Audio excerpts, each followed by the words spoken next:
तीन चीज हम कल चर्चा कर रहे थे, कथा यही विश्राम हुई थी ना। तीन चीज आपके घर में श्याम बाबा की जरूर होनी चाहिए। आप ध्यान से सुनना भैया रे। और आप अनुभूति करोगे, आप अनुभव करोगे, आप स्वयं अनुभूति करोगे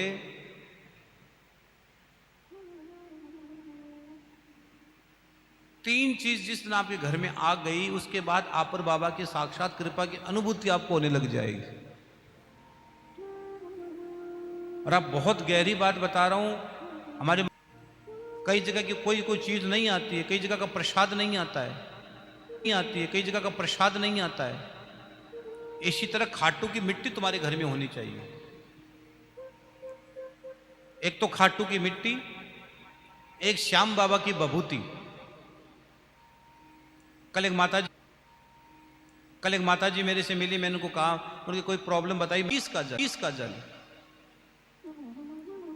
अमावस्या के दिन श्याम बाबा के शीश का अभिषेक होता है। कहां पर? खाटू में। तो श्याम बाबा के शीश का जो अभिषेक होता है, उसका जल और श्याम कुंड का जल अगर कोई बीमार से बीमार व्यक्ति भी पीता है तो बहुत जल्दी स्वस्थ हो जाता है, बहुत जल्दी स्वस्थ हो जाता है। लेकिन ध्यान रखना, श्याम कुंड के जल को आप पी भी सकते हो, नहा भी सकते हो उससे। बाल्टी में 2 बूंद उसकी डाल सकते हो, लेकिन श्याम बाबा का जो शीश का जल है, अभिषेक का जल है, उसको बाल्टी में डालकर नहा नहीं सकते हो। उससे केवल आप उसको पी सकते हो, ग्रहण कर सकते हो। अगर आपने उसको बाल्टी में डालकर नहा लिया तो बहुत बड़ा अपराध बन जाएगा, क्योंकि देता भी बहुत जल्दी और लेता भी बहुत जल्दी है। ये देता तो फटाफट देता है, तुरंत झोलियां भरता है। तो 3 चीज आपके घर में श्याम बाबा की जरूर होनी चाहिए। कौन कौन सी बताओ, बोलो ना।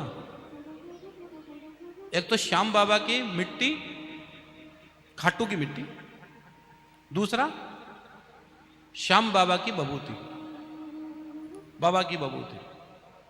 और तीसरा श्याम कुंड का जल और श्याम बाबा के शीश का जो अभिषेक होता उसका जल। अब महाराज जी मिलेगा कहां? मिलेगा कहां? खाटू में मिलेगा। इसके लिए आपको आना पड़ेगा। तो 3 चीज खाटू की आपके घर में होनी चाहिए। एक तो खाटू की माटी, और एक सच बता रहा हूं, आप अगर कोई भी समस्या चल रही हो तो आप खाटू की माटी को माथे पर लगा लोगे तो तुम्हारा काम हो जाएगा। इतनी करामात उस मिट्टी के अंदर। पूरी दुनिया में श्याम बाबा खाटू में क्यों प्रकट हुए? कहीं भी जा सकते थे। इसके पीछे भी कहानी है, वो भी कहानी बताऊंगा अभी मैं आपको। खाटू श्याम में ही श्याम बाबा क्यों प्रकट हो गए? और श्याम बाबा अकेले नहीं, श्याम बाबा के 2 भाई और भी है। हाँ,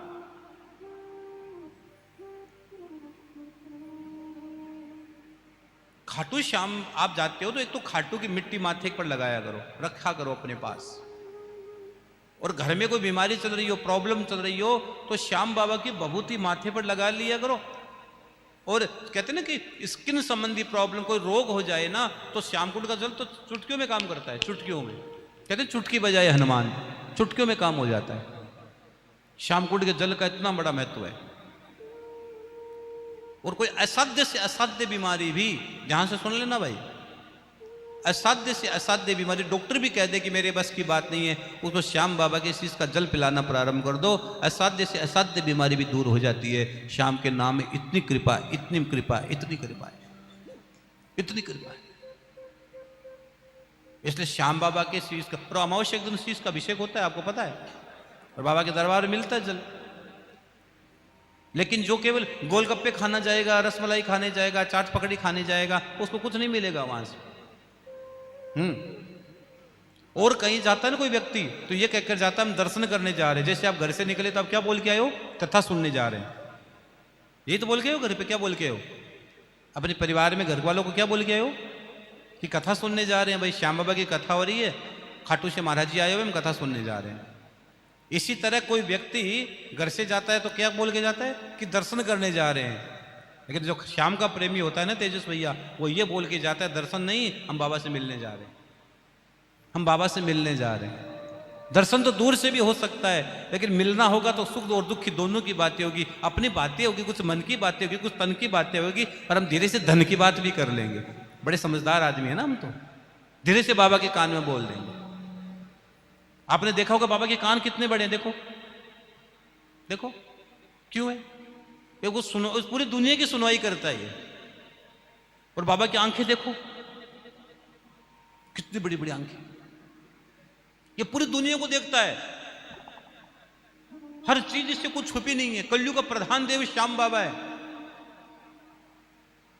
तो श्याम कुंड का जल और श्याम बाबा का शीश का अभिषेक का जल अगर आप अपने घर में रखना प्रारंभ कर दोगे, और थोड़ा थोड़ा जैसे कोई चीज बनाई उसमें डाल दिया, फिर ले लो आपको अनुभूति होने लग जाएगी धीरे धीरे। आपको पता नहीं लगेगा कब मेरी बीमारी धीरे धीरे चली गई, पता ही नहीं लगेगा, डॉक्टर भी ताज्जुब करेंगे। और ऐसे तो हजारों उदाहरण मैं आपको दे सकता हूं। हम तो खाटू रहते, कितने लोगों को बताते भैया ये कर लो तुम्हारा काम हो जाएगा, लोगों के काम हो जाते। मेरे कहने से नहीं होता है, करना इसको है, करना इसको है। ठीक है, बाबा ने मेरे द्वारा बुलवा दिया तो उस काम हो जाता, लेकिन करना इसको है। हम तो इसके भरोसे चलते हैं।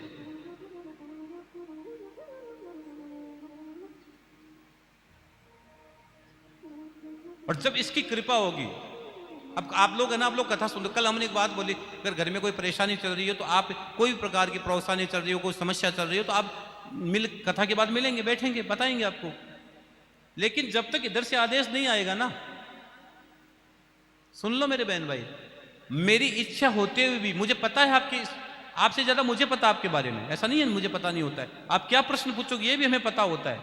लेकिन जब तक इधर से आदेश नहीं आएगा तब तक हम कुछ नहीं बता सकते। हम आपको आगे बताएंगे, बाद में देखेंगे, ये कर देंगे, पता होते हुए भी नहीं बता सकते, क्योंकि जब तक इसकी कृपा नहीं होगी तब तक हम नहीं बता सकते। हम कोई भगवान नहीं है, हम आपसे इंसान हैं। लेकिन हम आपसे कहते हैं कि अगर आप इसका भजन करोगे तो आपको इतनी ताकत दे देगा, इतना पावर दे देगा कि आपको पूरी दुनिया में आपको ऐसा करेगा, बाबा की कृपा हो जाएगी, तुम्हारे जीवन में खूब कृपा बरसेगी। इसलिए आप कोई चीज प्रश्न पूछो कोई, तो पहले इधर लगाओ हाजिरी, फिर इधर अपने आप आ जाएगी। हम तो यहां तक बाबा की, भैया तू क्या पूछेगा ये हमें पता होता है, ये प्रश्न ये पूछेगा। तो इसलिए हम आपसे भी कह रहे हैं कि आप ज्यादा घबराइए मत, बस बाबा पर सौंप दो, आपका भरोसा डिगता है। अगर एक भरोसा, एक बल, एक आस विश्वास, राम धन श्याम इत चातक तुलसीदास, एक भरोसा रखो, सब अच्छा हो जाएगा। एक भरोसे पर सब अच्छा हो जाएगा।